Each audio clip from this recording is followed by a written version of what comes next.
படிக்கிறேன். திருக்குறளில் உள்ள 133 அதிகாரம் சொல்ல வந்துள்ளேன். கடவுள் வாழ்த்து வான் சிறப்பு நீத்தார் பெருமை அரண் வலியுறுத்தல் வாழ்க்கை வாழ்க்கை துணையாளர் மக்கள் பெரு அன்புடைமை இருந்தோம்பல் இனியவை கூறல் செய்நன்றி அறிதல் நடுநிலைமை அடக்கமுடைமை ஒழுக்கமுடைமை பிறனின் விளையாமை அழுக்கலாமை வேக்காமை புறங்கூறாமை பயனில்லா சொல்லாமை தீவனை யாச்சாமை ஒப்புரவறிதல் ஈகை புகழ் அருளுடைமை புலால் மறுத்தல் தவம் கூடா ஒழுக்கம் கல்லாமை வாய்மை வேகுலாமை என்ன செய்யாமை கொல்லாமை நிலையாமை துறவு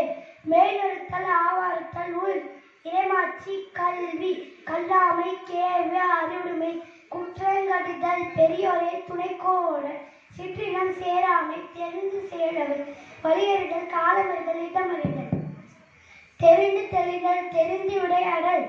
சுற்றந்தாளல் போச்சமாமை செங்கோன்மை கொடுங்கோன்மை வேறு வந்த செய்யாமை கண்ணோற்றம் ஒற்றாடல் ஊக்கமுடைமை மடியின்மை ஆழ்ந்தமை இடுக்கண் அறியாமை அமைச்சு சொல்வன்மை வினை தூய்மை வினை திட்டம் வினை செயலகை தூது மன்னரை வந்து சேர்ந்திருத்தல் குறிப்பறிதல் அவையறிதல் அவையஞ்சாமை நாடு ஆறல் பொருள் செயல்வகை படைமாட்சி படைச்செருக்கு நட்பு தீ நட்பு பழமை தீ நட்பு கூடா நட்பு பேதமை உட்பகை பெரியரே விளையாமை இகல் பகைமாட்சி பகை திறன் தெரிதல் உட்பகை பெரியரே விளையாமை நல்குறவு நல்குறவு இரவு அச்சம்